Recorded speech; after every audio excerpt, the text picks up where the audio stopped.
स्वामींच्या कृपेने तुमचा दिवस आनंदात जाओ हीच मी स्वामींच्या चरणी प्रार्थना करते आणि आजच्या नवीन व्हिडिओला सुरुवात करूया। तर पहा, वटपौर्णिमा 21 जून वार आहे शुक्रवार, या दिवशी आलेली आहे वटपौर्णिमा। तर पहा, वटपौर्णिमा हा जो सण आहे हा पतीच्या दीर्घ आयुष्यासाठी तसेच अखंड सौभाग्य प्राप्तीसाठी हिंदू धर्मात महिला वटसावित्री व्रत करत असतात। हिंदू धर्मात या व्रताला अतिशय महत्त्व आहे। या दिवशी महिला जे उपवास आहे जे निर्जली व्रत सुद्धा करत असतात। धार्मिक मान्यतेनुसार असे केल्याने वैवाहिक जीवनात सुख समृद्धी कायम नांदत असते। म्हणून आपल्याला या दिवशी वटपौर्णिमेची पूजा करत असताना कोणत्या वस्तू आवर्जून आपल्याला ताटामध्ये ह्या दोन वस्तू ठेवायच्या आहेत।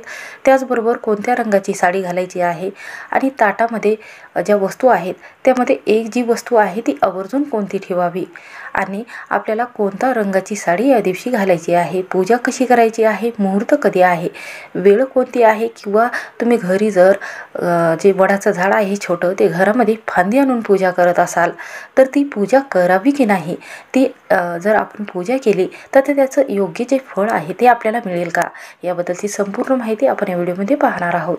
त्यामुळे चॅनलवर नवीन असाल तर सबस्क्राईब करायला विसरू नका। असेच नवनवीन व्हिडिओ बघण्यासाठी बेल आयकॉनला प्रेस करा। जेव्हा मी नवीन व्हिडिओ अपलोड करेन त्याचं नोटिफिकेशन सर्वात अगोदर तुम्हाला भेटेल आणि तुम्ही एक पण व्हिडिओ मिस करणार नाही। तर पहा, पंचांगानुसार दरवर्षी ज्येष्ठ महिन्याच्या पौर्णिमेला तिथीला वटसावित्री व्रत पाळले जात आहे। तर पहा, वटसावित्रीचे व्रत तिथी आणि मुहूर्त कधी आहे। पंचांगानुसार ज्येष्ठ महिन्यात वटसावित्री व्रत दोनदा पाळले जाते। पहिले व्रत ज्येष्ठ अमावस्येला तर दुसऱ्यांदा ज्येष्ठ पौर्णिमेला। त्यानुसार ज्येष्ठ महिन्यातील अमावस्या तिथी आपल्याला ज्या दिवशी पूजा करायची आहे तर त्या दिवशी जे व्रत आहे ते कोणत्या दिवशी धरायचे आहेत। 21 जून 2024 रोजी वटसावित्री पौर्णिमा आहे। या दिवशी पूजेची वेळ जी आहे ती सकाळी 5:24 ते 10:38 पर्यंत आहे। म्हणजेच काय तर दिवसभरामध्ये आपण हा जो व्रत आहे हा उपवास करू शकता। त्याचबरोबर कोणत्या रंगाची आपल्याला साडी घालायची आहे।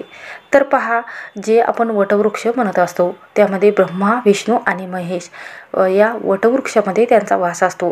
त्यामुळे जे श्रीहरी विष्णू आहेत त्यांना हळद जी आहे ती अतिशय प्रिय आहे। पिवळा रंग जो आहे तो अतिशय प्रिय आहे। त्यामुळे आपल्याला हातामध्ये हिरव्या रंगाच्या 9 किंवा 11 बांगड्या घालायच्या आहेत आणि त्यानंतर आपल्याला पिवळ्या रंगाची जी साडी आहे ती परिधान करायची आहे। जर तुमच्याकडे पिवळ्या रंगाची साडी नसेल तर तुम्ही कोणत्याही रंगाची साडी घालू शकता, लाल रंगाची घालू शकता, हिरव्या रंगाची घालू शकता, किंवा नवीन नवरीने जे लग्नामध्ये जो शालू असतो जो लग्नामध्ये घातलेला आहे तो नवीन नवरीने शालू घातला तरीही चालेल। व त्याचबरोबर काळ्या रंगाची साडी आणि पांढऱ्या रंगाची जी साडी आहे ती तुम्हाला चुकूनही घालायची नाही। आणि जे आपण ताट घेतलेलं आहे त्या ताटामध्ये कोणती वस्तू जी आहे ती आपल्याला आवर्जून ठेवायची आहे। तर पहा, यामध्ये तुम्हाला पांढऱ्या रंगाचा धागा ठेवायचा आहे। त्याचबरोबर यामध्ये तुम्हाला वडाचं झाड जे आहे त्यांना जल अर्पण करण्यासाठी त्या जल अर्पण करत असतात त्यामध्ये तुम्हाला एक वस्तू टाकायची आहे। त्यामध्ये कच्चे दूध टाकायचे आहे, साखर टाकायची आहे, गुलाबाच्या पाकळ्या टाकायच्या आहेत। त्याचबरोबर गंगाजल असेल तर गंगाजल तुम्हाला आवर्जून टाकायचं आहे।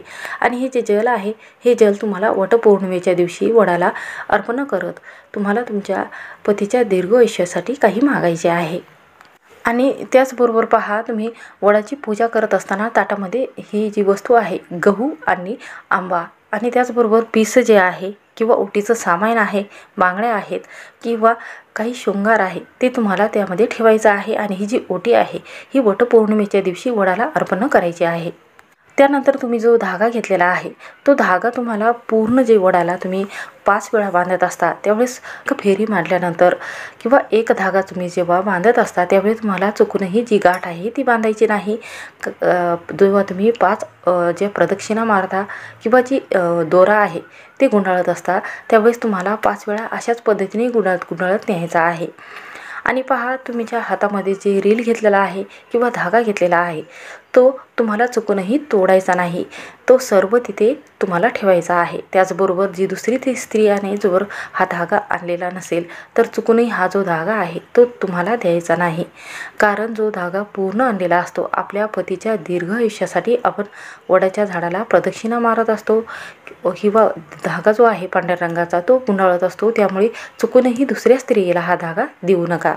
आता आपण पाहूयात की तुम्ही वडाची पूजा करण्याला तुम्हाला वेळ नसेल तर घरामध्ये जर आपल्याला पूजा करायची असेल, जर वडाच्या झाडाला जाणे पूजा करणे शक्य होत नसेल तर घरामध्ये पूजा कशी करायची आहे. तर पहा, तुम्हाला या दिवशी कुंडीमध्ये छोट्याशा जर तुम्ही फांदी आणत असाल किंवा एक छोटंसं झाड जर आणत असाल तर त्याचं शुभ फळ जे आहे ते तुम्हाला मिळत नसते. उलट तुम्हाला त्याचे जे भोग आहे किंवा जी चूक तुम्ही करत आहात त्याचे तुम्हाला फळ भोगावे लागतात. त्यामुळे चुकूनही फांदी आणू नका, त्याची चुकूनही पूजा अशा पद्धतीने करू नका. त्याचबरोबर तुम्हाला जर जाणे शक्य होत नसेल तर तुम्ही आवर्जून एक पेपर घ्यायचा आहे. पेपरवरची वडाचं झाड आहे त्याचं चित्र काढायचं आहे आणि त्याची विधिवत तुम्हाला पूजा करायची आहे.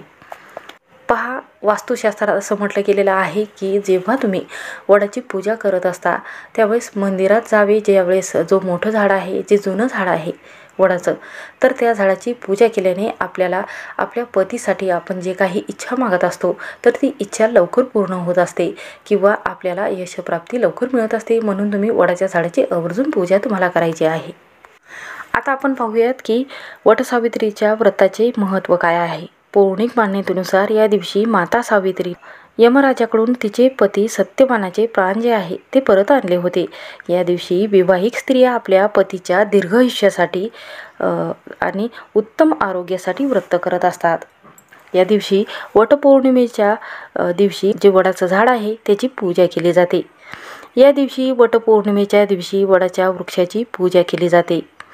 मान्यतेनुसार असं म्हटलं गेलेलं आहे वास्तुशास्त्रात, या दिवशी त्रिमूर्ती जे आहेत ब्रह्मा, विष्णू आणि महेश यांच्या वटवृक्षात वास असतो.